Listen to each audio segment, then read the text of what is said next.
Hello, we finally have Mr. Kenton Spencer. Hi, folks. Long time no see. Long time no see. Yeah. So I thought we would catch up, right? We've had the holiday season. Everybody has been sort of, the hustle and bustle, the exhaustion, the hosting, the entertaining. And then, of course, some of us have work and school, balancing that off with trying to entertain. Yeah, I don't know who that is. Right. Anyway, Happy New Year, Kenton. Happy New Year, honey. Oh, you didn't want to kiss me on my lipstick, It's right? all red. I'm not going to, I have class. I'm not going to class with lipstick all over me. And by the way, it's also Kenton's birthday. Happy birthday, honey. Thank you. Yeah, he's a December. He's a January. Who's December? Who's December? My mom's December. Wait. Kareem What is guy is December. Kareem is Tell me who December. Uncle John is December. Everyone's December. Yeah, we have a lot of December people. My grandma was December. You're January. He's January. So besides all the entertaining and all of that, how's your year been so far? It's only been days into 2023. Extremely busy. So, Yeah. Extremely busy. So starting back, final semester of law school. So. Right. And work is always very busy. Right. So. Right. Yeah, and being married, it's very busy. So Oh my constant gosh. demands. Oh Lord, here we go. See, this is why people want to say, I'm always smiling and happy and he's always stressed. The release. Do I look stressed? How about it's his personality? So no, it's just been very busy. It's one of those things where like you have the holidays. Right. It's supposed to be a break, but you come out exhausted. Right. And broke. Right. You need and then you're more stressed. Right. You need a holiday from the holiday. But the thing is, you're punished for having a holiday. A lot of people know, like you take time off from work, but then when you come back, the work is piled up. Right. So it's almost like it's like a penalty. So whatever relaxation you may have tried to have during the time away, it's like you come back and it's gone. Right. Right. And to be fair, you didn't really have a break. I mean, you had a break from school. Yeah. He had a break from school, and now he's back in it. Yeah, but not from work. So right. I worked through the holidays. Right. Except for like 1 or 2 days off. Right. For the actual days. Right. Yeah. So for those who haven't seen you in a while, again, sitting down, what are some of the, highlights of school over the last year, or lessons learned, or challenges? Well, just don't give up. I don't know. Right. I haven't had much chance to pause. It's not been a pause. It's just been going. And I just got to roll with the punches, and you just keep doing it. Right. Do you have any regrets? Do you have any regrets to trying to take on so much? Trying to take on. I mean, it is what it is. See, that's the thing. If you make the decision and you just go with it, and sometimes the challenges happen, but that's how you grow. You have to work through those challenges. I mean, if everything was easy, you wouldn't appreciate what you're working on. Especially as a mature, I was going to say patient, yeah, as a mature student. That's how I feel like. Especially as a mature student, So I know that it's very atypical for someone of your age to be, back in school, but thank God he is almost done, or you're almost done. Yeah, almost. One semester. Yeah, one semester. So, right. Yeah. Right. Yeah. But it's different, right? Than obviously from when you were younger going to school. Before, let's say, I guess when you were younger, the last time you were in school was I've been in and out of school throughout my whole life. That's the thing. Right. It's like I go in, I go out, and we move. I'm basically just a perpetual adult learner. If I finish this school, and I'll probably end up looking at a specialization. I'm always constantly trying to get some sort of. Even then, I also have certifications. Right. you know. But I mean, like the experience from being a student when most people were students. Yeah, well, That was like, yeah, yeah, 20 but that years difference ago. is life experience, and then every student though is different because you could still, for example, you have students that even if they're young, Right. they be working jobs to put themselves through school, Sure. right? So I think just the difference is just that in general, many adult learners have other responsibilities. They have children, they have relationships, they have already an ongoing career Right. or a job. So whereas in general, again, you have students tend to have younger, they have different time constraints. Right. It's more social. Right. Their social schedule impacts more readily, Right. and then also the thing too is that as you get older, life happens. There's More constantly, variability. right, there's Because again, constantly something. you could, because also as you get older, your parents are aging, so you can be also an adult caregiver. So not only are you, caring for your own children, but you could be caring for your elderly parents. So I mean, Right. or you could be going through a health care issue too. I mean, there's just a Right. lot. So yeah, you just constantly have to adjust and adapt. But what have been the pros then of going to school now or going through this now? Well, that's an individual question. Right, I mean, for you. I'm asking for you. oh, I don't know. I don't know. Boo, See, for you. for me, Right. the- Would you say you're more disciplined now, or No. less? nah. Would you say, I'm wouldn't a it- mess. I'm a mess. Really? I'm Nah. all over the place. Wouldn't you say like, I don't know, I'm thinking, you know exactly what you want to do now, and No. like you have a limited time, so you have to kind of do Well, that it. I know. I have a limited time. Right, which is a little different than I- when you're younger. I- You just think, I- well, I only have so many sunsets. right, So many sunsets. right. Where's my violin? So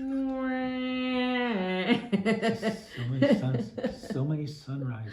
No, you live day by day. I think again, it's a personal decision. I mean, that's why you have to, choose it with a clear mind. That's why I would say, not on a whim, because it's a commitment. I mean, 4 years is a long time. So you have to look at it and go like, well, in those 4 years, would I have done better if I had started my own business, or if I had, instead of investing into an education, because considering that I'm not a spring chicken, so there's going to be ageism. I mean, there's going to be some, challenges. I can't, certain jobs, to be quite honest, certain firms will not hire me based on my age. I mean, that's just a fact of the matter. So, so you have to take a look and say, okay, is this where I need to be, or that JD is going to give me an advantage in my current career that I can, move up to a more executive or leadership position. So that's why it's more individualized, but you have to take all those things in consideration versus like, hey, I just want to get a degree because I like the subject. That's a hefty investment. Right. Where you're not getting the return, unless you have money like that. And, again, like I said, to each their own, but in general, yeah, you want to make it. And again, it's not promised, because you could very well be like people going in and getting these tech jobs, and then now they're getting laid off. So, which is part of the, again, the business cycle. So, everything has its ups and downs. So, Right. Right. So yeah, so it's tricky, but you just have to, if you really believe in it, you stay the course. I think that's the most important thing.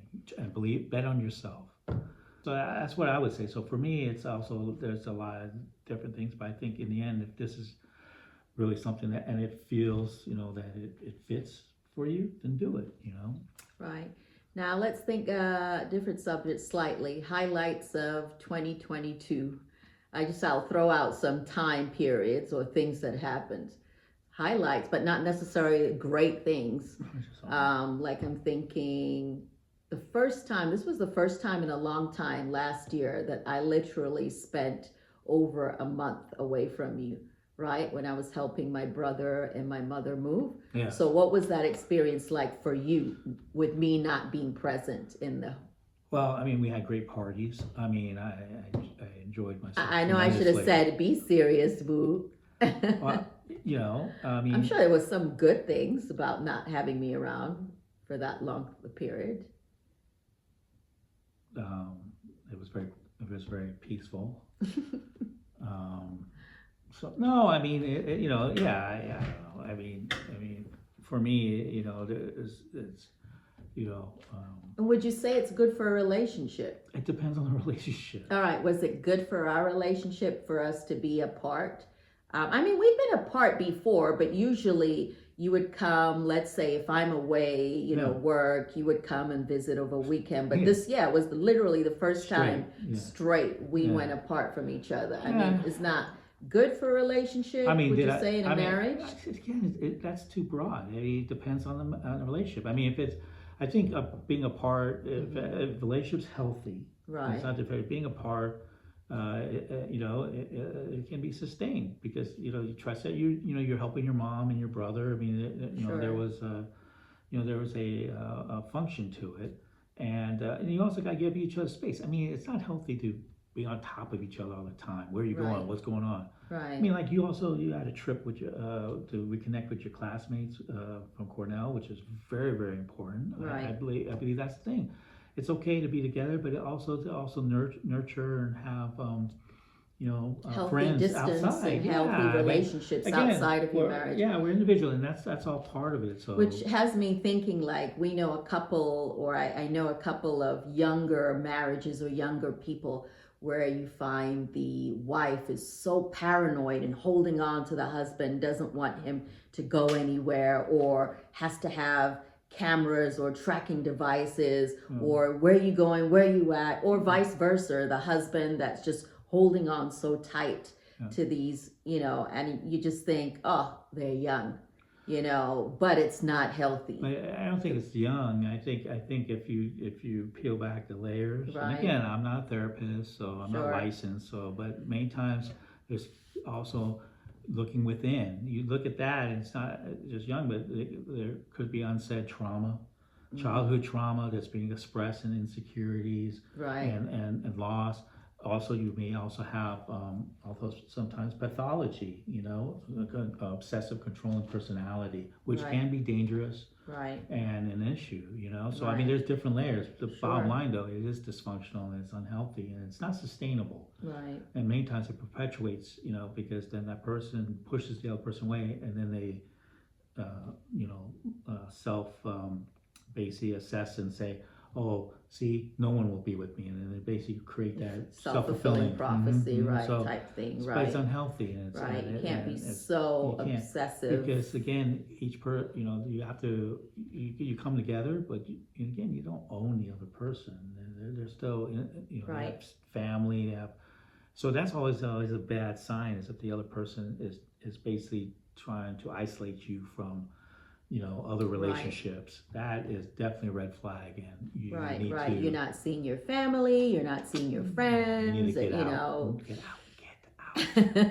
get help. Right. Oh, seriously, because that's you're moving into that domestic violence area, and yeah, and if you know someone like that, then you need to get help or find a way to get help, and sometimes they don't even realize it. No, and it's a kind of a touchy thing to even bring up to someone that you think's going through that. It's tough, right? You know, but sometimes you need to, because you just don't want to be like, well, you kind of knew, but you didn't. So 2022 was definitely, I think, the year. I think both of us got sick the most. Like, we're not usually sick people. And I know for myself personally, right? You know, having to see doctors, having to do x-rays, having to do tests, that whole mysterious lung problem that was going on. And of course, we know that COVID has been around for the last 2 to 3 years almost.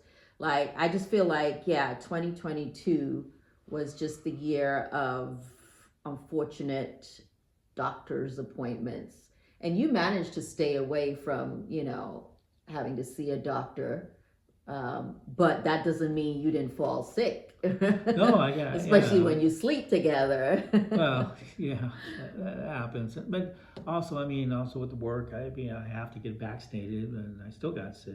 You know, I got the flu shot, and I still got sick. Right. And that's a whole nother controversial subject. You know, for those of us who did or did not get vaccinated and how, I mean, but it is a fact now. The providers are realizing a lot of the vaccines, may not necessarily be protective on some of the medication for treating COVID. They're realizing may not be working as well as it was before. Well, again, you're dealing with and you have different variants, different yeah. variants Like and different vaccines. Remember at one time where we had that outbreak of swine flu, and we were vaccinating patients, but then a new variant came up. Right. I mean, before they can issue a new one, so people who even got the vaccine still got sick, and we got slammed with tons of patients, even though they were vaccinated. Right. They still got sick because, again, they sometimes it's, like right now, the hospitals are just all slammed, Right. because you got RSV, you got the flu, and you still have COVID. Right. So Right. You they're got RSV, the flu, you got a COVID. para-influenza virus. Yeah. You got COVID. COVID. I mean, No, and I'm missing one. I think it's another virus, adenovirus or something. Yeah. There are at No, least five that are out there wreaking havoc. I mean, I know that, especially in pediatrics. exactly. So in our area, hospitals, we're pretty much bursting at the seams right now. Right. So be careful, everyone. So again, I know for some people controversy, but if you're in doubt, mask up. Right. Wash your hands. Do basically protective measures, because your health is your greatest wealth. So you make that own determination. It's your risk, but again, the methodology is out there and it's proven. So right. The years before 2022, when we were a lot stricter, 2021, it's like I didn't get sick, not once. No, when the mask was in effect, people were doing the personal protective measures, flu literally dropped almost off the map. Right. So it's kind of coincidental. So it's like, so those are like, well, it doesn't, but and it's it. But now, and it's all been lifted, it's like it's all converging at this point. So, but if you have children or elderly, again, not practice just for yourself, but for your loved ones as well. Real quick highlight would be college, taking the MCAT for med school, which is great. Yeah. And also applying to medical school. Yeah. Kareem, his first year as an RA, a resident advisor. That's really awesome because I know he was really nervous to do it. Yeah, he's but doing great. But he did it, and he's doing great. And now he's in his second semester, his senior year. Right. So this will be his last year, man, and he's going to graduate. Right. And Miriam's being Miriam. She's going to be a senior next year. Yeah. Senioritis. Right. And the highlight too to me is that this year 2023 Kenton graduates law school and Kareem graduates. I get my GRE. Or not GRE or no high school diploma. See, I don't even know what I'm getting. He played. Yeah, you know GRE. But anyway, so there'll be two great graduations, and hopefully we'll have a few family members come, and you're not one for big events, but I'm sure we'll try to do something. Well, we'll do something especially for Kareem. I mean, I think again, I know you keep saying especially for Kareem, but especially for you. I mean, college kids graduate all the time. 50-plus-year-old men don't graduate from law school all the time. Not Kareem. This is his one graduation. So. Yeah, I think it's both important. Well, yeah, but it's both special. I think don't both want to take special. away, his day. So folks. All right, Kenton. Any last wisdom before you leave? I know nothing. No, any lessons you learned in 2023 or 2022? Sorry. Just one. Just bet on yourself, and if you have a dream, plan it. Stop dreaming, start doing. I think that's a big thing. So, there's a time to dream, but then there's a time to act. And so, plant that seed and then start nurturing it and be intentional about what you're doing. So, I think that would be a big thing. So, awesome. All right, folks, I'm going to let Kenton go, but should I let you go or should I show you what I'm cooking? Well, it's not that much, but I was making some beef stew beef stew for Kenton, and I was making some akara, or what we call ose in Hausa, the bean cakes. Yes. Right. You like that, right? Yes. And I made a cake that kind of flopped, so I got to figure out what to do with it. I'll use my vlogging camera for that, and you'll see it another time. Yeah. All But right. yeah, thank you, Boo Boo. Okay. And happy birthday. I'm so used to kissing you on the mouth. Yeah, but you got lipstick on. I can't go to school with it. Then someone's gonna then say like, Say what? They'll just say stuff. Like, what's going on? Okay. Does your All wife right. know? All right. Does your wife know? Yeah, his wife knows everything. Okay, All right. everything. Bye, Boo Boo. All right, you gonna stop it? Yeah. Okay, stop.